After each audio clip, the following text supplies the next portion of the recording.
Hello, hello, hello, people. You're watching another video of Stoned History. The show where I get high and talk about history. Today we're going to talk about the Iran-Contra scandal. Before we do that, I think we should do what we always do. So this is from the Rise Dispensary in Meadville, a Florida cake. You drink some water before I get into this. And, you know, if you want to smoke along too, you can do that. I don't judge. My stomach's a bit full of food right now, so you might hear some extra chunky coughs. If you don't want to hear that, skip ahead about 5 seconds. Although I probably won't cough too much.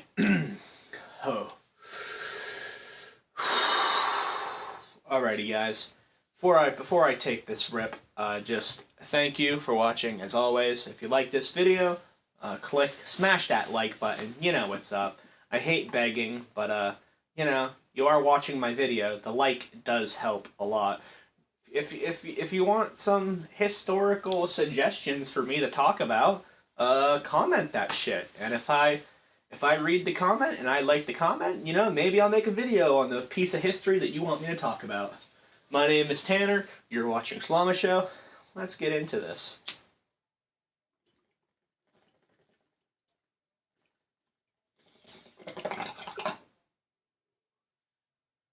That's actually really good.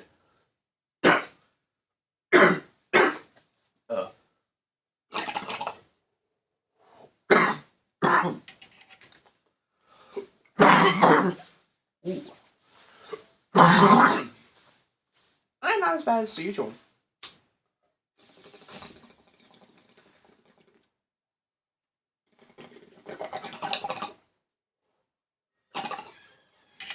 Okay, so first off, Ronald Reagan should be in jail. He committed high treason. Let's talk about the Iran-Contra scandal. You're watching Stoned History. I'm a little bit zooted. I'm going to get a little bit more zooted. Here's my thesis statement. Ronald Reagan committed high treason. You know, I always love talking about Ronald Reagan as I pack this bowl. This man is like my least favorite president that I love talking about. He's like the Nickelback of presidents. Everyone loves to hate on Ronald Reagan. For good reasons. Ronald Reagan was the devil. The man was straight demonic.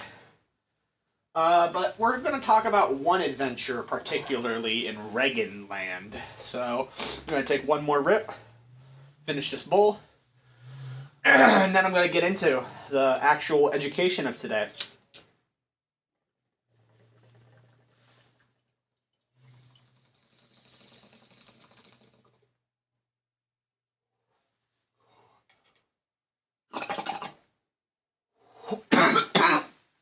Oof.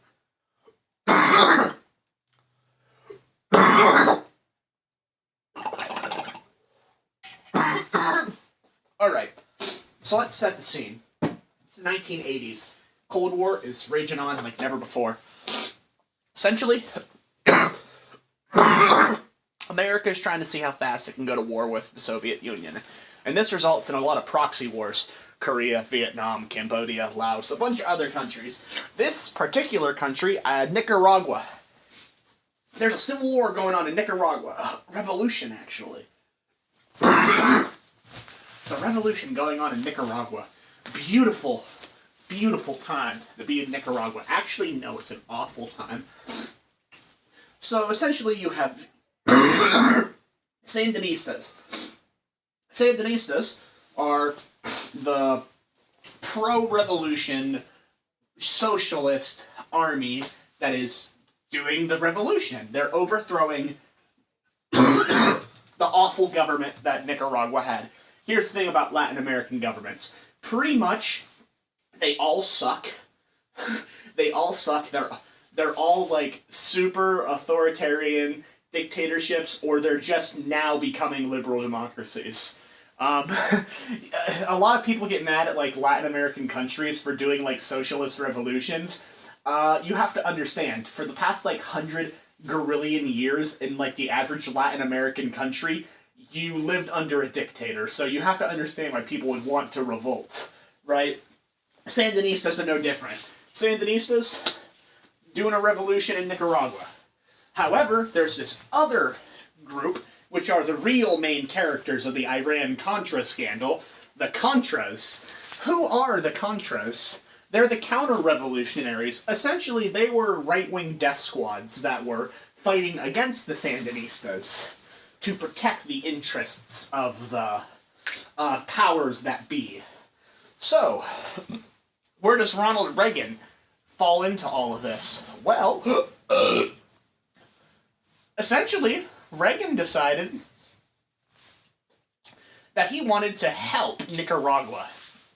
So Reagan initially tries to get Congress to give money to the Contras in order to kill the Sandinistas. Because remember, the Sandinistas were the Soviet-backed group. They're the good guys. The good guys. They were the they were literally the People's Revolution. They were just a revolution happening. Reagan decided to go with the counter-revolutionaries, side with them. So Reagan tries to go with Congress. Congress is like, we're not going to give you money for this. This is really fucking stupid. So Reagan, the five-head genius that he is, decides to bypass little sissy Congress. If I can't eat my jelly beans in peace and kill sand N-words, then I'm gonna... that's what I imagine Reagan's like. The man's a demon. The man's straight up a demon. He loved jelly beans. He loved those jelly beans, and he was the gipper. So he decides, him and a general, Oliver North, the real main character of this story, Ollie North, the hero, the sigma of the story. Ollie North is like, hey, why don't we just trade weapons with Iran? We'll give them missiles. They'll give us money. We'll use money to buy guns, and then we'll give the guns to the Sandinista, or not the Sandinista, the Contras. The Contras. We'll give the guns to the Contras so they can kill the Sandinistas. And Reagan, after hearing the first word "kill," he's already coming in his pants. He's like, yes, let's do this. So they do it. Basically, they do this for years. Years. They are basically trading weapons for missiles, and then it's a complete, like, triangle transaction. However, I keep saying Sandinistas. Fuck, sorry. The Contras, the Iran-Contra scandal, not the Iran-Sandinista scandal, the Iran-Contra scandal. The Contras decide to have a little fun with all of the amount of weapons they had. They start murdering civilians, and then due to the excess amount of weapons they had, they start selling the weapons for coke, and then funneling coke. They start selling drugs with the, like, massive amount of guns they acquired. They start trading guns for money, and then using the money to export coke. And this was like a huge story that broke by an incredible journalist named Gary Webb. Gary Webb was the man to break the Iran-Contra scandal. And Reagan was kind of in deep water. He was in some deep water because technically he had just committed high treason. By overstepping Congress, by overriding the legislative office, he overreached in his power and technically committed high treason.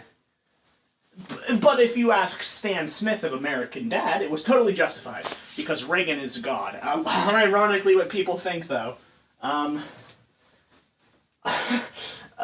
So what happened to Gary Webb? Before that, what happened to Oliver North?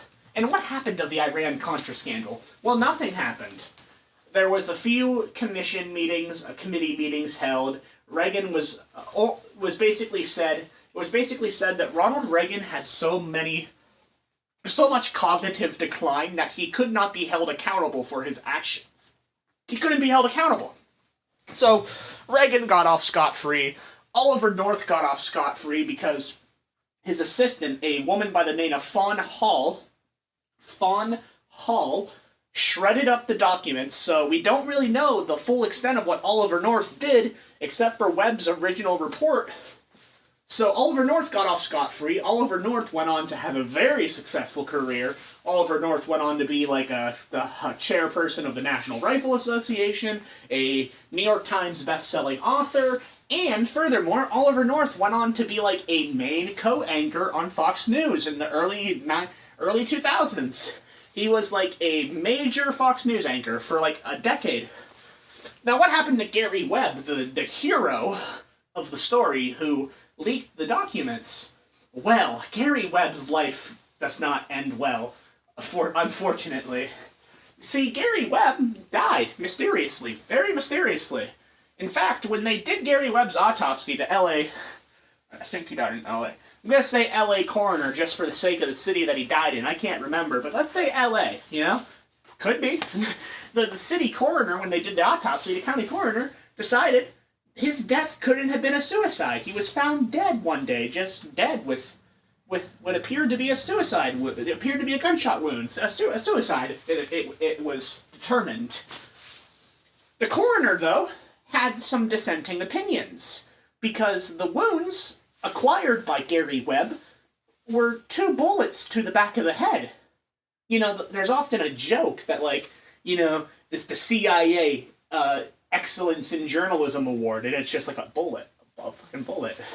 And this is where it comes from. Gary Webb allegedly got murdered for simply telling the truth. Now, again, I'm not an expert on suicidality. However, you know, I don't see how you could shoot yourself twice in the back of the head. I just don't... I don't see it. Anyway, that's the Iran-Contra scandal. I hope you are all having a good, fun time. Be happy, be high, and as always, thanks for watching. My name is Tanner. This is my channel. Have a good day.